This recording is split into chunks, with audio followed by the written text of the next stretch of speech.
Hola familia de herederos, ¿cómo están? Bienvenidos a un domingo más de nuestras clases del libro de Éxodo. Estamos contentos. ¿Cuántos están llevando su estudio versículo a versículo, anotando, poniendo todas las notas en su Biblia? ¿Cuántos dicen amén? ¿Cuántos están felices de este estudio? Gracias a Dios por este día. Así que ya sé que estás ya con tu Biblia, con tus notas para poder comenzar. Vamos a ir profundo el día de hoy. Estamos acabando el capítulo 22. Si es la primera vez que te conectas, bienvenido. Y estamos ya el día de hoy, de hecho, acabamos el capítulo 22. Así que el día de hoy vamos a ver momento del intercambio, cuando el asno reconoció al cordero. Vamos a estudiar estos dos últimos versículos del capítulo 22 del segundo libro de la Biblia, que es Éxodo. Ahora, la semana pasada, déjame refrescarte, que hemos estado viendo el sistema de sacrificios que se inició en el Antiguo Pacto, es decir, en el Antiguo Testamento. Recuerda que el escenario es el monte de Sinaí. Y la semana pasada hablamos a profundidad sobre este sistema de sacrificios. ¿Cuál era la idea central de esto? Que vida debía pagar por vida. Esto lo vimos la semana pasada. Sin embargo, sé que muchos se preguntan alrededor de este estudio, ¿por qué se tiene que hablar o tiene que haber sangre? ¿Por qué? ¿Por qué tiene que haber sangre? Es decir, hay algunos que se preguntan, Mary, cuando vemos esta gráfica de sistema de sacrificios, ¿por qué alguien debe de morir? O sea, ¿por qué llegar a eso? Hay gente que se ha preguntado, ¿no puede ser así nomás? Sin muerte, sin sangre, sin nada de eso.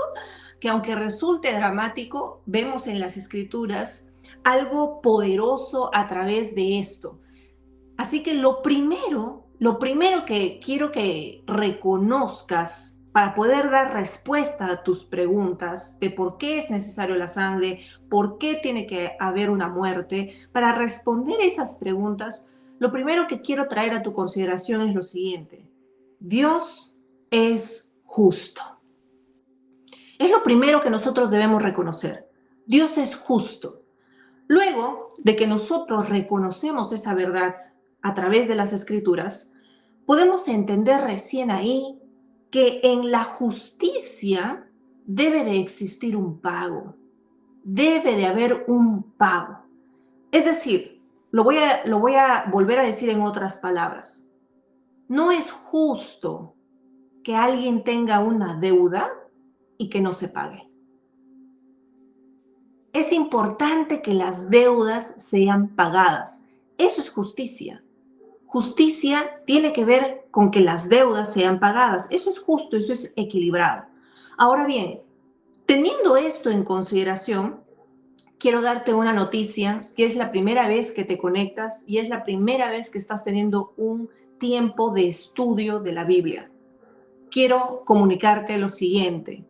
Nosotros tenemos una deuda. Y sí, nuestra deuda, ¿sabes cuál es? Nuestra deuda es la muerte.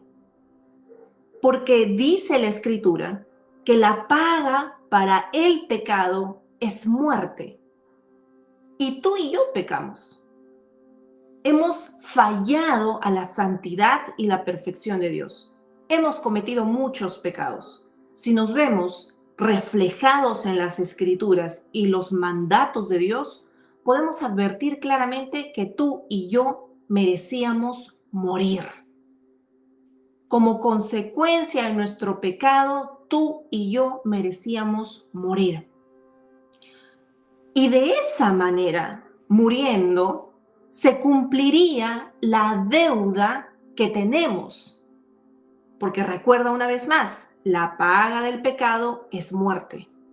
Y por cuanto todos pecaron, tu deuda es morir.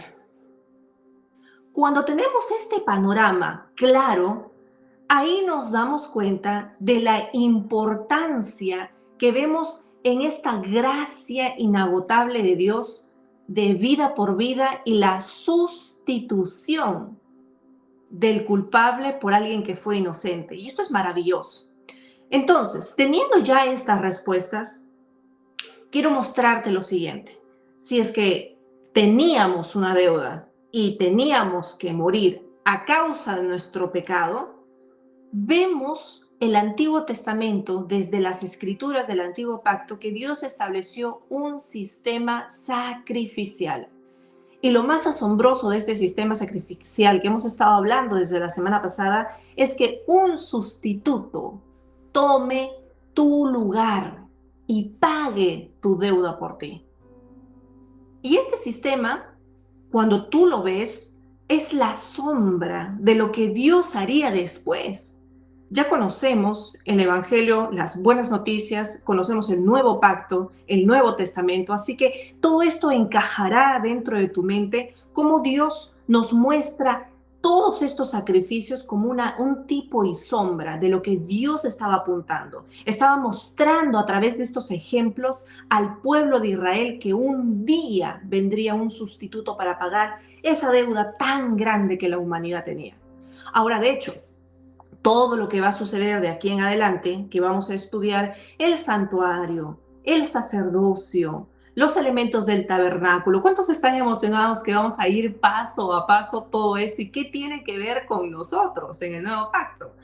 Todo este estudio que vamos a ver en las próximas estaciones de los siguientes capítulos es que representan todas estas cosas algo importante.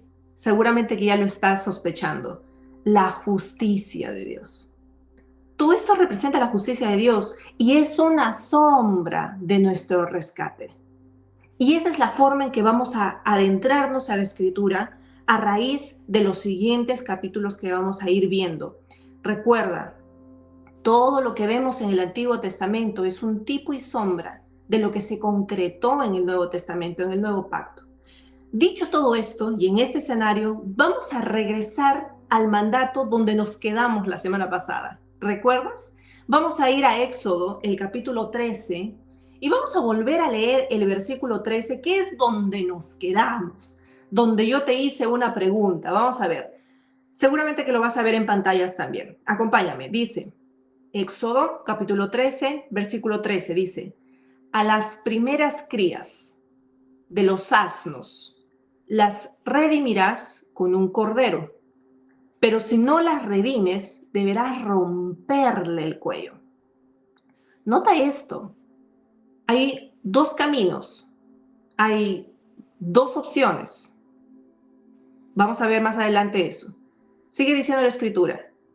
También deberás de redimir a tu primogénito.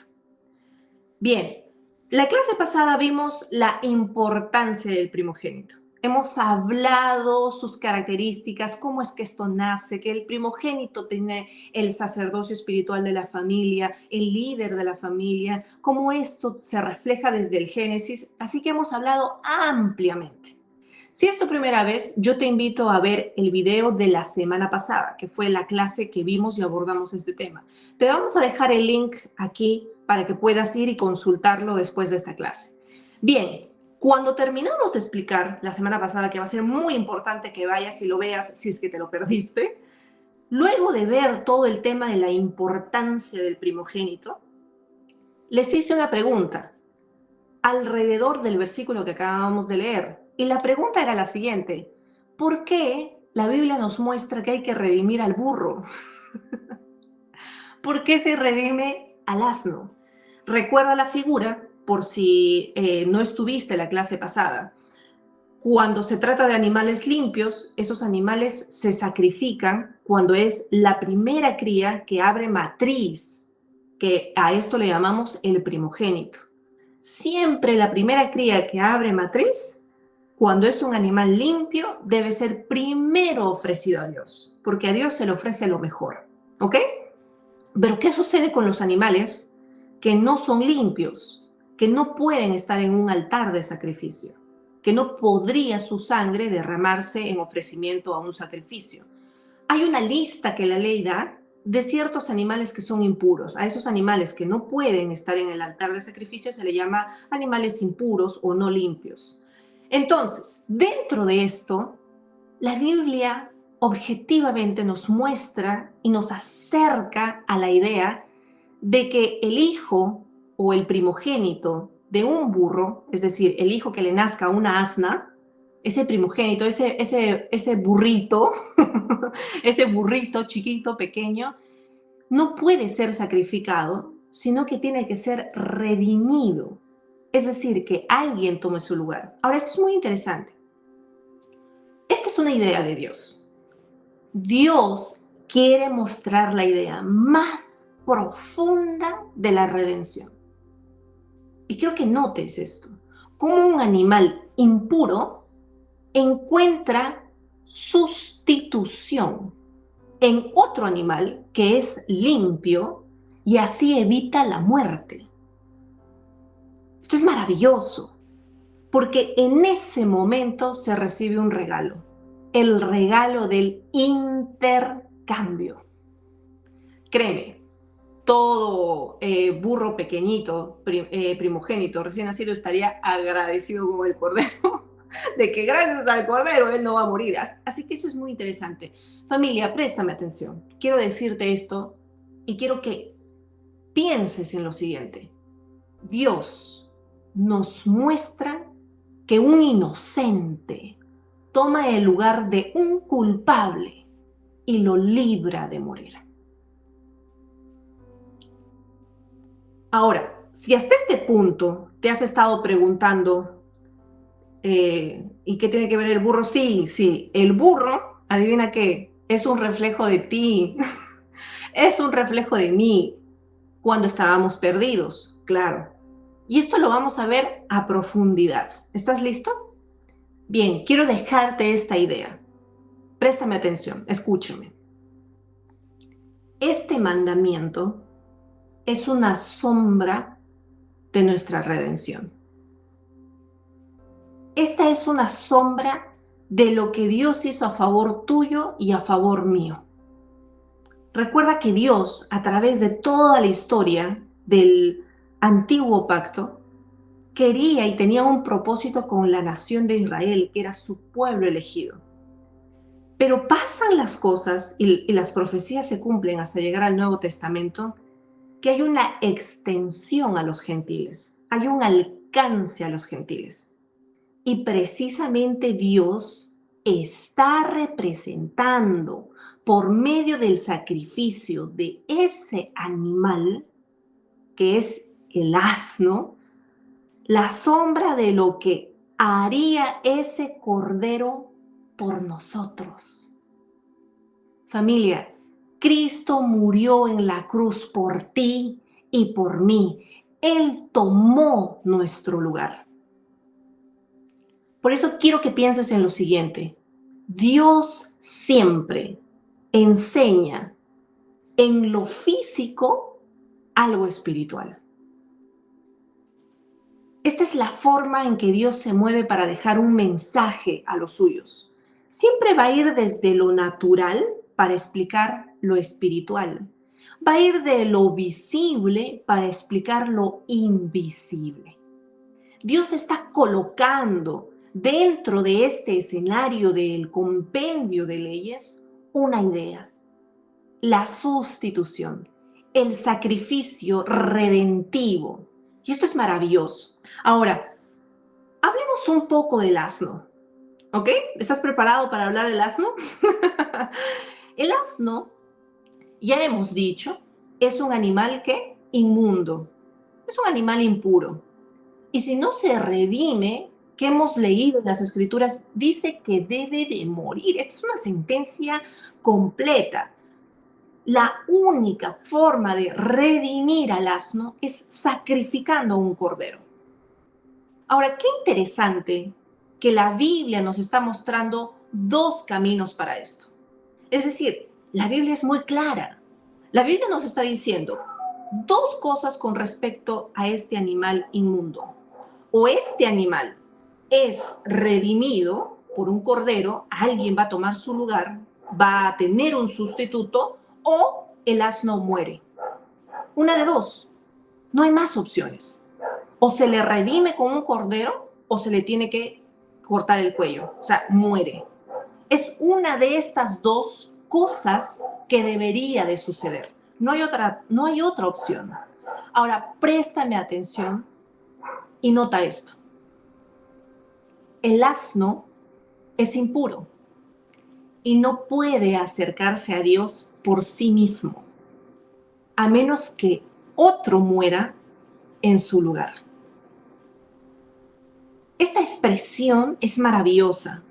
Familia, ¿puedes ver el tipo y sombra que nos revela esta escritura? Lo escondido detrás de la idea de la sustitución. Lo que nos muestra que este animal impuro necesita a alguien que lo represente para acercarse a Dios. Esto es maravilloso. Este es un tipo y sombra de lo que Dios ha hecho por ti y por mí. Ahora bien, el asno, ya lo hemos dicho varias veces, aparte de que sea un animal que no cumple los requisitos de pureza, porque no es un animal limpio por ley, pero también notemos que hay algunas otras características del asno.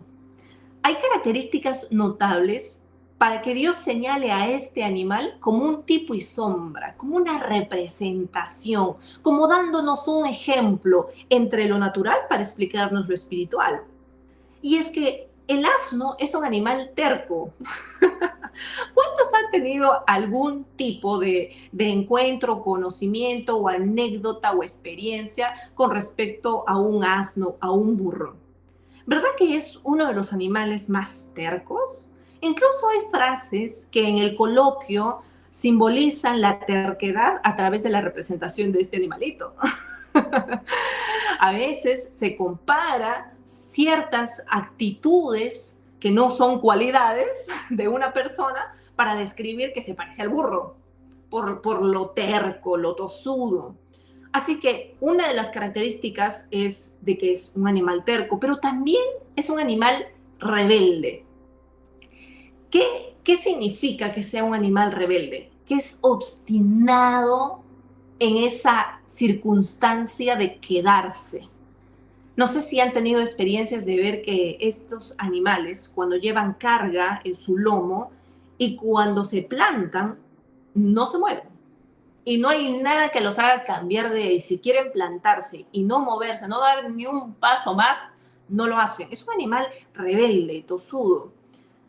Y también hay una característica que puede darnos un poquito de acercamiento a este tipo y sombra que estamos viendo en las escrituras, es que este asno también es aquel animal que rechaza ser guiado.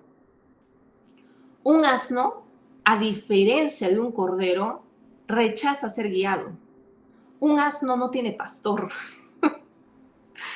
Pastor tienen las ovejas. Las ovejas son guiadas. Las ovejas son encaminadas. Las ovejas son cuidadas, apacentadas, tratadas, llevadas. Se les puede guiar. Un asno, un burro, no es fácilmente guiado. Es un animal en sí mismo, tiene sus propias decisiones, tosudo, terco, rebelde, y no es fácil de ser domado y llevado en guía. Ahora, luego de dicho todas estas cosas, quiero que pongas atención en lo siguiente. Más adelante en la historia, avanzando en cada libro de la Biblia, nos vamos a encontrar con que Dios le va a hablar a este pueblo que es Israel, que se está formando en el monte Sinaí, este pueblo que está siendo preparado, santificado, que Dios los está haciendo diferentes al resto de las naciones. Este pueblo que va a ir caminando por el desierto y después se va a establecer en la tierra prometida, vamos a ver que Dios va a hablar de ellos, especialmente de Efraín, y ahora te voy a explicar qué es eso, que no solamente ellos pecaron por vivir sin dirección divina, sino que también viven en rebeldía. Y por esa razón hay un profeta que los llama asno montés. Y esto es interesante.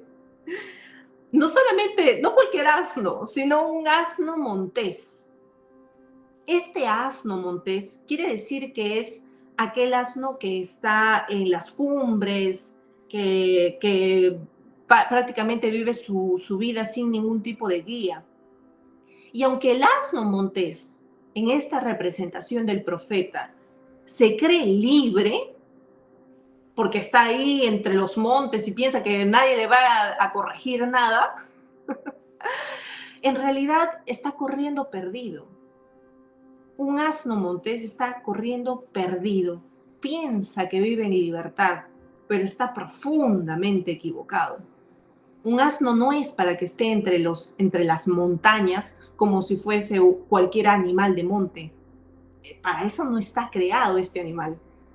Así que el profeta llama al pueblo de Israel, especialmente a la casa de Efraín, les dice asno montés. Acompáñame a ver esto. Vamos a ver Oseas, el capítulo 8, y te voy a leer el verso 8 hasta el verso 9. Antes de leer esto, quiero comentarte, por si no has leído el libro de Oseas, es un libro muy cortito, la mayoría de personas no lo encuentran porque son pocas hojas en tu Biblia. Es un profeta menor y obviamente está en el Antiguo Testamento, pero este profeta habla constantemente, inspirado por Dios, a la rebeldía de Israel. Ahora lo vamos a entender mientras que te explico un poco más adelante. Israel está viviendo en una rebelión, Dios mío, está viviendo de una forma, se olvidó todo lo que Dios le dijo en el Sinaí, claro que se olvidó, porque en los tiempos de Oseas, ya lo vamos a ver, fueron conquistados por los asirios, así que ya pasó de todo, ya tuvieron sus reyes, ya se dividió, las casas de Israel y de Judá se dividieron, todas las cosas pasaron, así que Israel está viviendo perdido, perdido.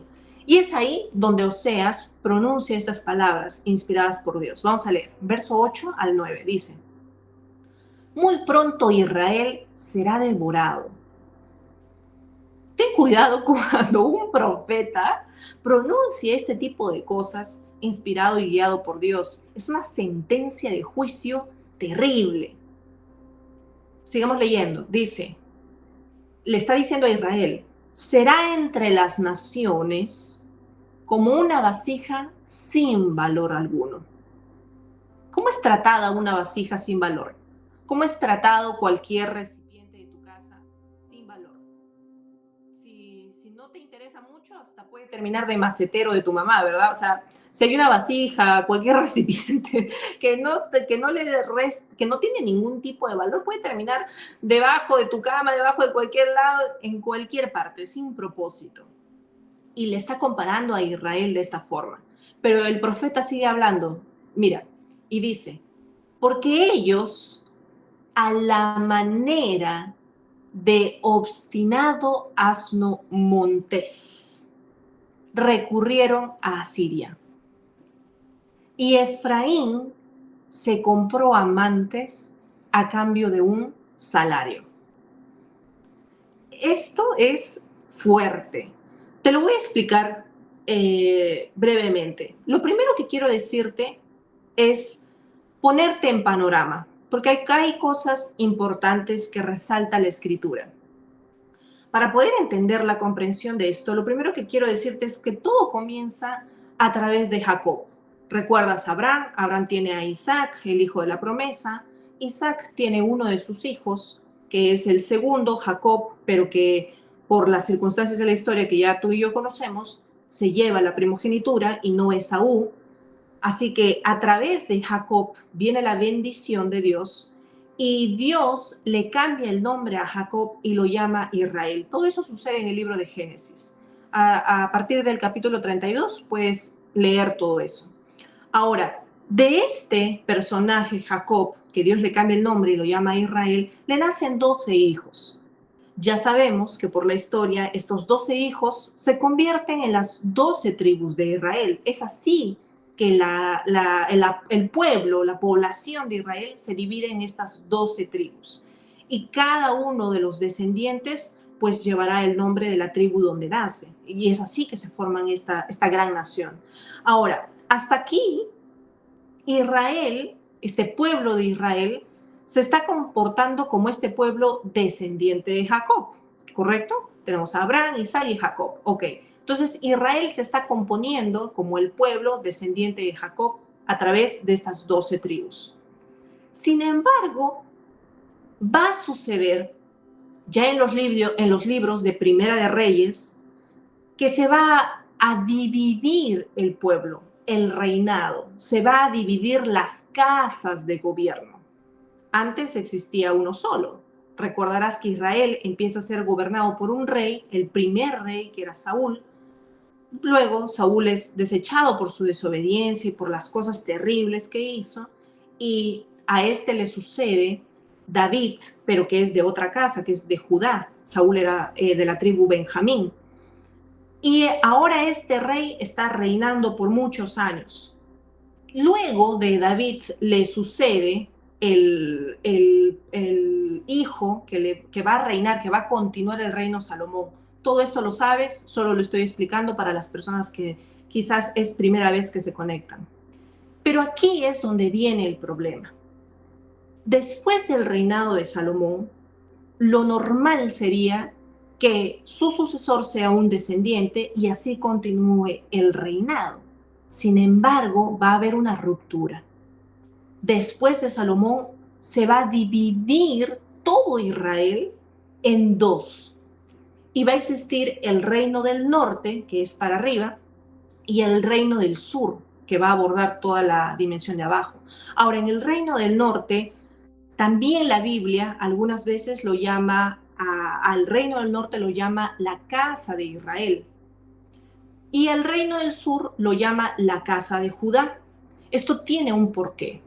Primero porque la casa de Israel, que es el reino del norte, va a incluir 10 tribus. Es decir, estas 10 tribus se fueron, llegaron al norte, empezaron a reinar, levantaron a su propio rey y dijeron, no queremos saber nada con el reino del sur, no queremos saber nada.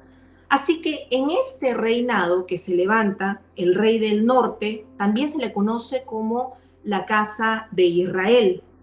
Algunas veces se le llama Samaria, porque Samaria era la capital, pero muchas otras veces la escritura lo llama a este reinado del norte, lo llama Efraín, la casa de Efraín. Por eso es de que vemos a Oseas refiriéndose en la última parte del versículo, y Efraín se compró amantes a cambio de un salario. O sea, se está refiriendo a la tribu del norte, está refiriendo a todos aquellos que se fueron al norte, en el reino del norte, que es la casa de Efraín. Ahora, ¿quién era Efraín? Ya lo sabes también por Génesis, era hijo de José. Y esta casa, que también se llamaba Casa de Efraín, el Reino del Norte o Casa de Israel y todo esto. ¿Por qué se elige el nombre de Efraín? Porque Efraín era el segundo hijo de José, pero tuvo una gran influencia en el Reino del Norte, tuvo una gran dispersión, que por eso es que se toma el nombre de Efraín y se hace conocido como Efraín al Reino del Norte. Ahora nos vamos al reino del sur, los que quedaron. ¿Quiénes quedaron? ¿Recuerdas que arriba habían 10 tribus? Eran 12 tribus, entonces significa que 2 de las tribus se quedan en la casa del reinado del sur. Y esta casa del sur va a ser la tribu de Judá y de Benjamín. Son 2 tribus que se quedan en el sur. Bien, entonces haciendo esta diferencia, la casa del sur o del reino del sur habían hecho cosas terribles. Habían hecho cosas terribles. Ya había otros profetas que se habían levantado y precisamente ellos después son dispersados en Babilonia y se llevan cautivos. Pero aparte de toda la rebelión del reino del sur, hay algo terrible que pasa en el reino del norte.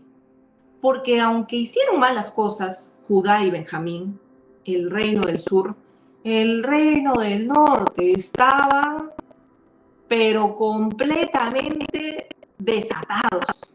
Por eso es que el profeta Oseas habla a este reinado del norte y les dice: Efraín, tú que has cometido pecado.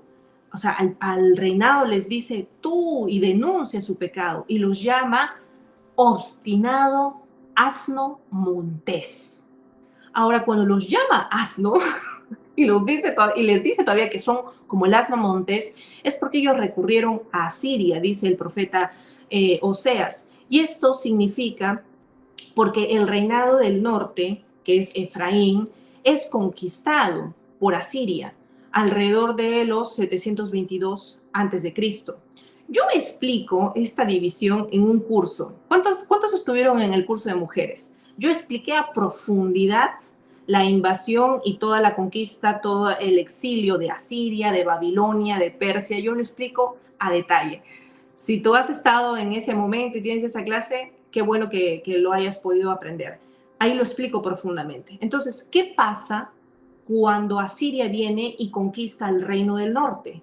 Obviamente los conquistan por su rebelión. Ya Dios había levantado profetas para decirles que ellos iban a ser cautivos y se iban a ir a Asiria como conquista de ellos. Esa es la razón por la que Efraín se dispersa entre las naciones. El reino del norte se mezcla con los gentiles, se gentilizan y pierden en gran parte su identidad. Es terrible lo que pasa. Y es ahí donde nace una idea clave. Efraín, o la casa de Israel, termina viviendo como gentiles entre los gentiles. Familia, cuando Oseas está denunciando su pecado a la casa de Efraín, les está diciendo que estas tribus terminaron gentilizadas, se hicieron extranjeras. Y debido a esto, Efraín quedó mezclado entre todos los pueblos. Y ahora el profeta los está denunciando e incluso, después de decirles asno montés, les dice en lo que acabamos de leer en Oseas, les dice: Efraín se compró amantes a cambio de un salario. En otras palabras, es muy fuerte lo que el profeta está diciendo. Les está diciendo que son prostitutas, o sea, que se han prostituido. Y obviamente usa estas palabras tan contundentes el profeta Oseas, porque al gentilizarse, ¿qué es lo primero que pasa? ¿Qué es lo primero que pasa cuando se dispersan a las naciones y se vuelven como extranjeros y adoptan las costumbres de las naciones gentiles? ¿Qué es lo primero que pasa? Idolatría.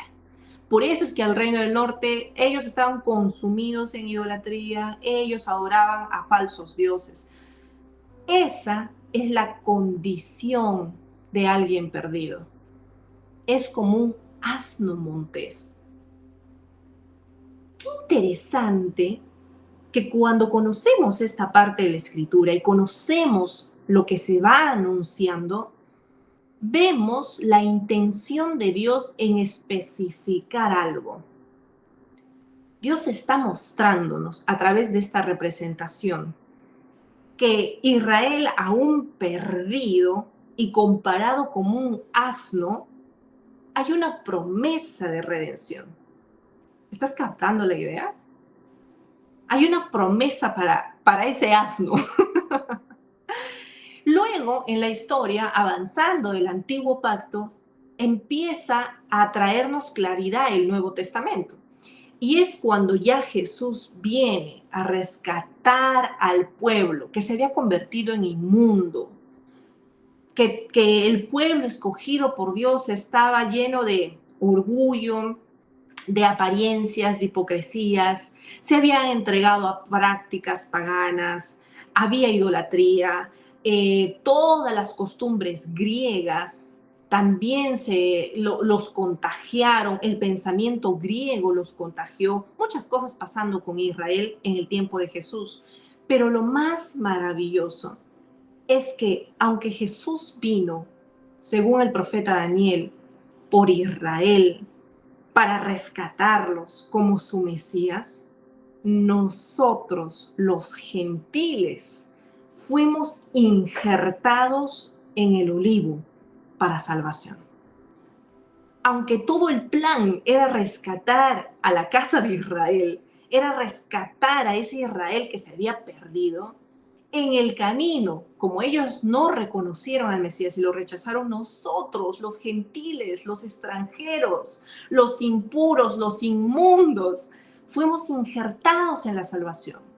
Y esto es maravilloso. Ahora, préstame atención en algo. Porque aquí hay una figura que nos muestra cómo todo esto es una imagen de lo natural para explicar lo sobrenatural.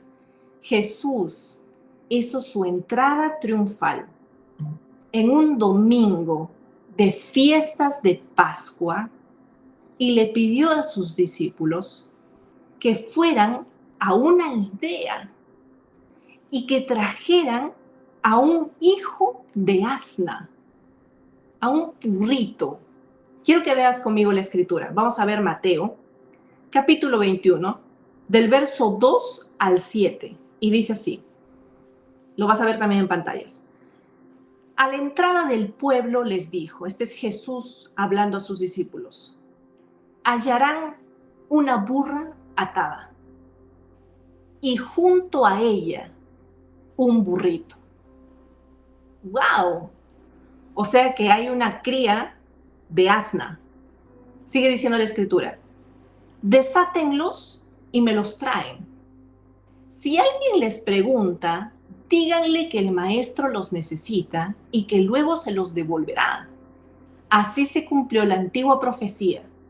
Díganle a Jerusalén, tu rey vendrá a ti sentado humildemente sobre un burrito.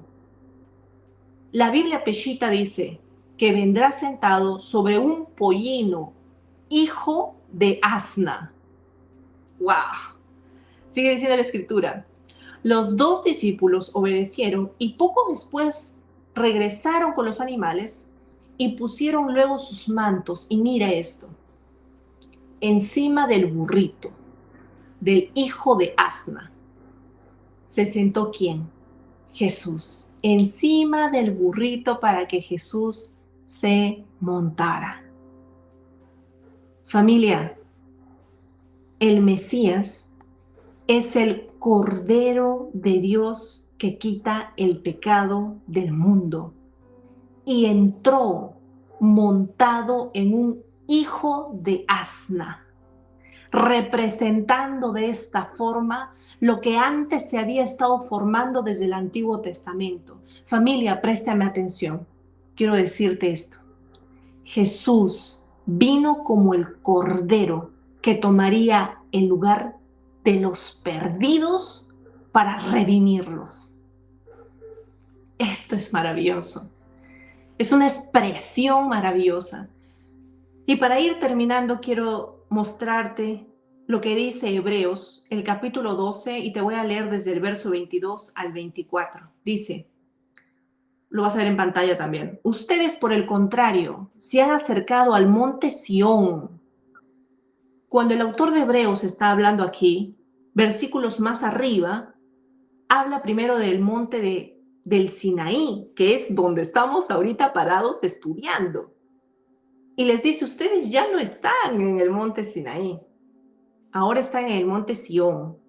A la celestial Jerusalén, dice la Escritura, ciudad del Dios vivo, y a una incontable muchedumbre de ángeles, y mire esta expresión, a la congregación de los primogénitos que están inscritos en los cielos, a Dios el juez de todos, a los espíritus de los justos que han sido hechos perfectos, a Jesús el mediador del nuevo pacto y a la sangre rociada que habla mejor que la de Abel.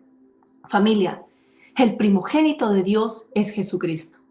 Y la iglesia, que es descrita como la congregación, esta palabra, la congregación de los primogénitos, es que está compuesta la iglesia de todos los creyentes que son coherederos con Cristo y que tienen la preeminencia entre muchos hermanos. En Cristo Jesús hemos sido hechos hijos y juntamente con Él herederos. ¿Cuántos dicen amén? Familia, somos la congregación de los primogénitos, gracias a Jesucristo, gracias a Él y a su obra redentora, que tomó tu lugar y Él fue el sustituto. Somos la figura del asno redimido. Antes éramos inmundos, no éramos apropiados, y en Cristo somos apartados para un uso honroso. Gloria a Dios por eso. Gloria a Dios por eso. ¿Cuántos dicen amén? ¿Cuántos están contentos por la manifestación de Dios? Finalmente, y para acabar el capítulo 22, vamos a leer el último versículo del capítulo 22 de Éxodo. Regresa a Éxodo, nos hemos paseado un poquito por aquí y por allá. Regresamos a Éxodo, el capítulo 22, y el último versículo es el 31. Y dice así: después de hablar de todo el compendio de leyes, quiero que traigas a tu mente todo lo que hemos hablado. Todo. La deuda, la viuda, el extranjero. Quiero que traigas todo eso a tu mente porque esta es la conclusión del compendio. Esta es una conclusión de esta parte del compendio de leyes. Y termina diciendo así, nuestro código de leyes. Dice, ustedes serán hombres consagrados a mí. No comerán la carne de animales destrozados por las fieras salvajes. Esa carne se le echarán a los perros. Ahora, termina diciendo, ustedes serán hombres consagrados a mí, y después habla de la comida. ¿Qué está encerrando este mandamiento? Levítico, después, que es un libro que está más adelante, nos va a explicar este mandamiento. Y la explicación de Levítico es que si un animal limpio es atacado por una fiera afuera, y se encuentra el cadáver que la fiera deja, estos destrozos, aquella persona que se quiere comer a estos destrozos, diciendo, bueno, no importa, está destrozado, pero total es un animal limpio, me lo puedo comer, porque tiene mucha hambre o por lo que sea, dice Levítico que esa persona queda inmundo hasta la noche y tiene que hacer el ritual de limpieza para limpiarse por el hecho de haber comido un animal despedazado. Por más que haya sido limpio, sino que está despedazado por un animal de fieras. Ahora, cuando vemos el contexto de la ley, y ahora que estamos aterrizando, Dios está diciendo, el mandato es que no lo hagas. Que si tú ves a un animal, por más limpio que sea, pero ha sido destrozado por una fiera, no lo comas. Él está diciendo, no lo hagas. No, yo te digo que no lo hagas. Sí, puedes hacer tu limpieza, tu purificación, lavar tus vestidos, vas a quedar inmundo hasta la noche, pero al día siguiente después te purificas. Pero aún así Dios está diciendo, no lo hagas. Ese es su primer mandato, no lo hagas. Porque Dios está queriendo decirle al pueblo de Israel que no vea como algo natural que un animal destroce a otro animal y que te lo comas. No es algo que debes normalizar. Ahora, quiero que ajustes tu visión y no solamente leas lo natural. Te voy a volver a leer esto y quiero que lo pienses espiritualmente. Que un animal destroce a un animal, a otro animal, y te lo comas. No es algo que debes normalizar. ¿Has escuchado el salmo que dice que el justo no se siente en silla de escarnecedores? Dios no quiere que normalices participar de algo que destroza a otro. Esto es increíble. Ahora, lo interesante de esta instrucción es que está elevando al hombre sobre los animales. Porque un animal que se va a comer carne muerta se encuentra en el campo y un animal va a actuar por instinto. El animal se lo encuentra y se lo puede comer, pero el pueblo de Dios no. Se tiene que sacrificar un animal limpio. O sea, si tú quieres comer un animal, tienes que cumplir con las reglas, le está diciendo a Israel, que es desangrar el cuerpo, que no se coman la sangre.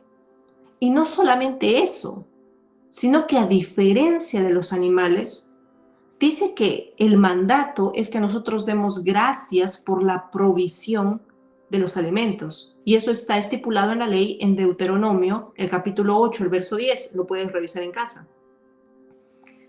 ¿Qué es lo que quiero decirte con todo esto? Dios está mostrándonos un panorama.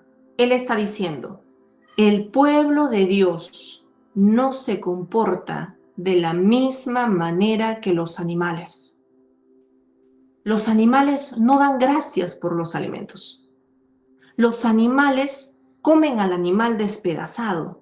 Dios le está diciendo a Israel, tú no lo vas a hacer. Tú no vas a hacer eso, tú no te vas a dejar llevar por tus impulsos. Tú no te vas a dejar llevar por el hambre, tú no vas a comer cualquier cosa que encuentres en el camino, tú no te vas a dejar llevar por tu pasión, por tu instinto, tú vas a ser diferente. Y mira que por eso el versículo inicia diciendo algo, y préstale atención, empieza diciendo, y ustedes me serán consagrados a mí. Otra versión dice, y me seréis varones santos. ¿Por qué? Porque el pueblo de Dios debía acercarse a aquel quien lo creó a su imagen y ser santo. Porque Dios es santo. Familia, quiero decirte esto.